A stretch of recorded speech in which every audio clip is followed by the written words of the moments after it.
The original R8 was the best kind of motoring product, and that's the disruptive kind. Debuted by none other than Avenger Tony Stark, out of nowhere Audi showed the world a sports car could be as desirable and exciting as a supercar, and arguably look better than the bulls and horses. It became an immediate poster car for petrol heads, a car we all agreed was impressive, a car we all wanted. For the second generation R8 then, it was inevitable that it would never be able to trump the hype of the original car despite being better in almost every way, with the V10 Plus being a viable alternative to its closely related Lamborghini cousin. The only thing letting it down perhaps that it wasn't the nimble driver's car the original was. But now Audi have done something disruptive again, but not to the market or its rivals, but to their own Quattro history.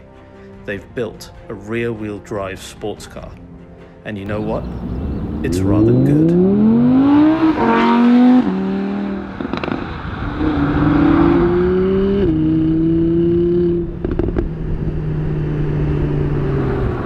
Welcome back to Remove Before Race, and today I am in the limited edition R8 RWS Coupe or Rear Wheel Series, and it is a very, very special car to be in.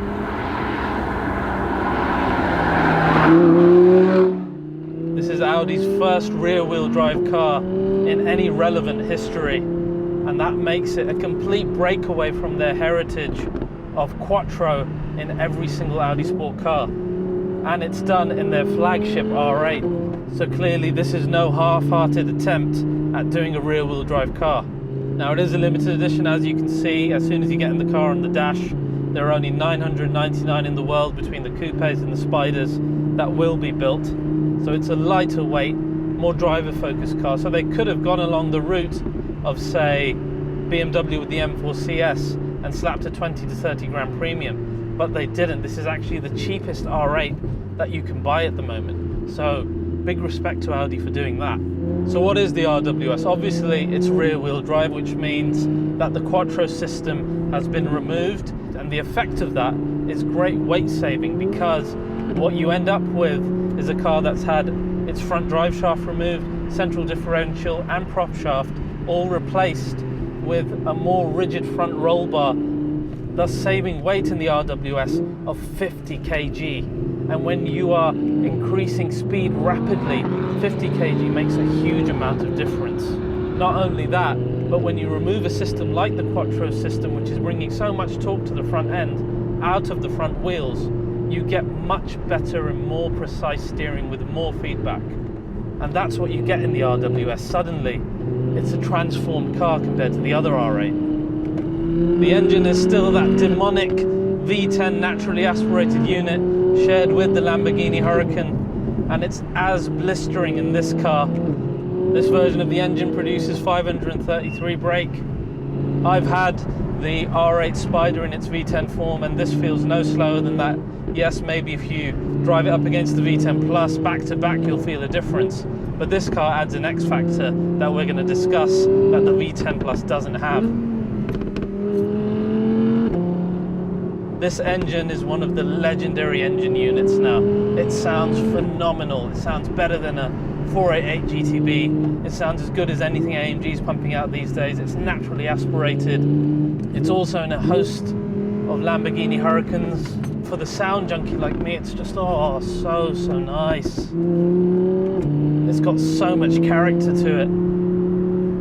I think it sounds better than the Huracan. It's got a deeper sort of rumble to it, a more Germanic one, which I really like. This is going to be one of the great engines now. In the future, when all the engines are being downsized and the V10 has disappeared, we're going to be looking on piston heads for the old R8s, and to me this is going to be the one to have. It's the more focused driver's car. It's limited edition, and you still get all of that character out of this engine. 0 to 60 is 3.7 seconds. Yes, okay, it doesn't feel as quick as the Quattro, it never would, but it's not as if it's not supercar quick. It still feels very, very rapid indeed, and you get a lot of grip thanks to the wide rear tyres. Gearbox is still that brilliant S-tronic, dual clutch, 7-speed. It shifts up exactly when you want it to.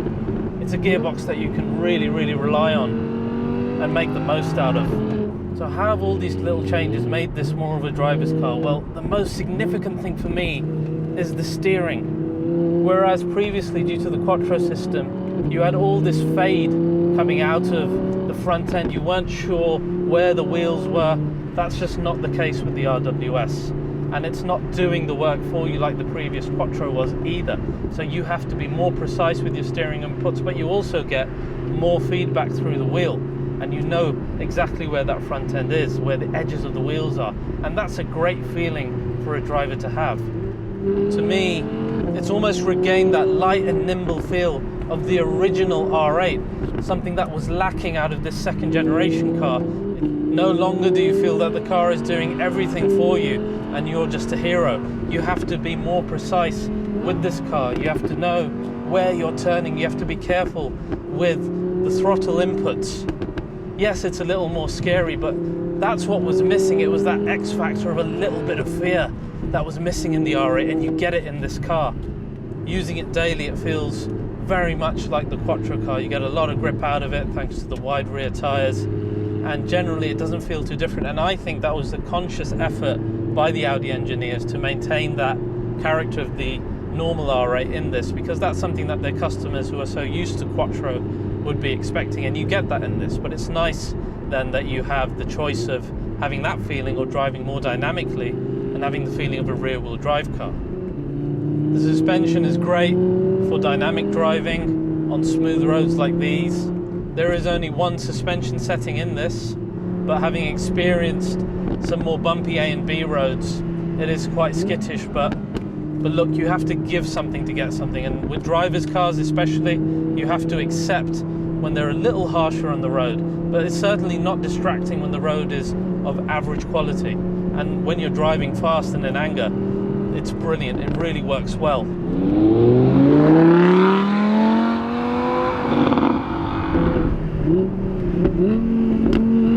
could write a novel about how awesome this engine is. The way it builds power so linearly, the sound.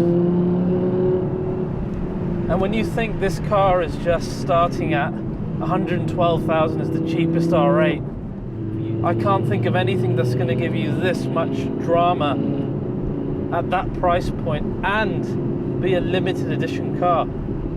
And you get that V10.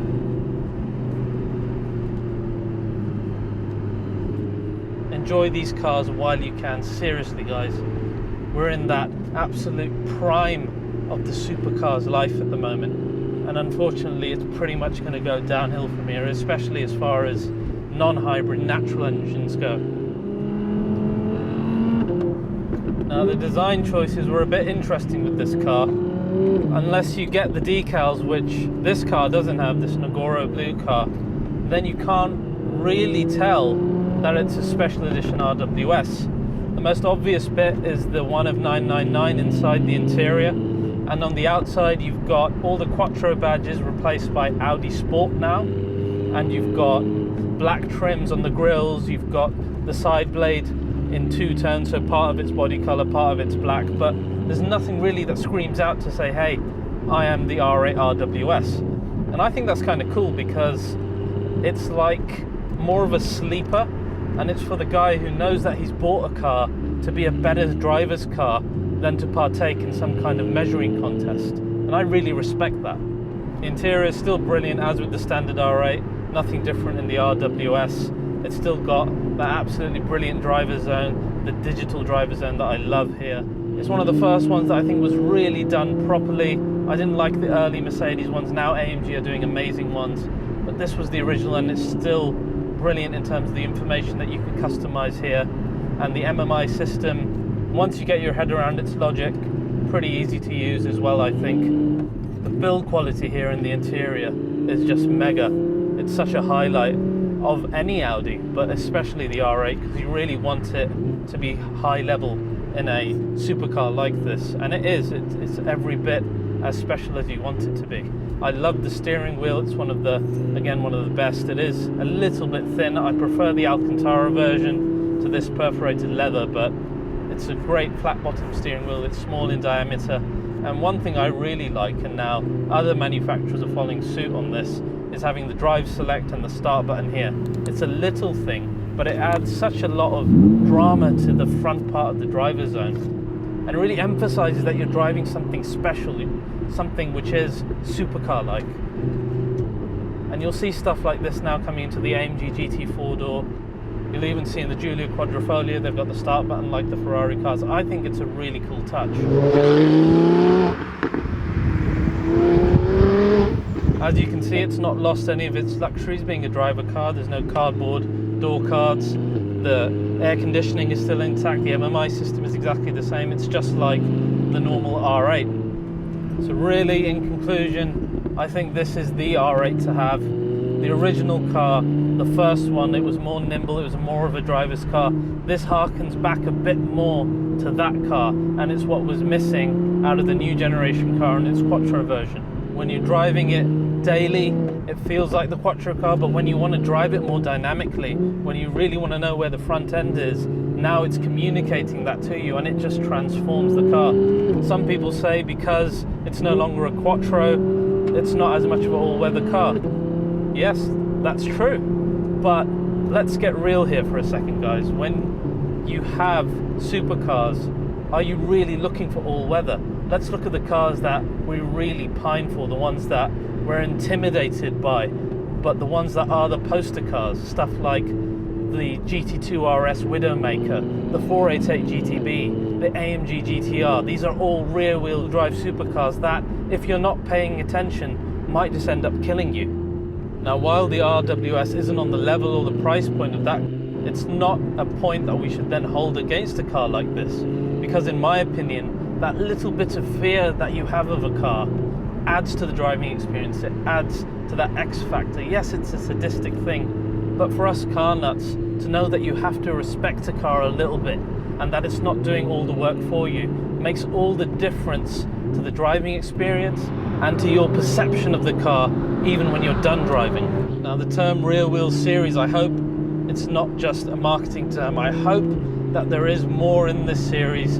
You can probably see that there's room to have an even more stripped out version of an R8 with more power, a big wing, rear wheel drive, something to truly go up against the GT3 or the AMG GTR. That could be a really exciting car. I'd also love to see Audi give this treatment to one of their Avant cars. I mean, how exciting would that be? Whether Audi do that, only time will tell. Perhaps they'll go down the route of having switchable four-wheel drive, as has been a great success with AMG in the E63 and M with their new M5, but I guess only time will tell. Until then, if we agree that the R8, generally speaking, is the best RS car, and the RWS is the car to have, then Audi Sport's best car right now is rear-wheel drive. And if nothing else, that should be an indication to them to keep doing this, because this formula works. So guys, thank you so much for watching this review on the new RWS R8. I hope you enjoyed it. Please do like, share and subscribe as always, and we'll see you again soon.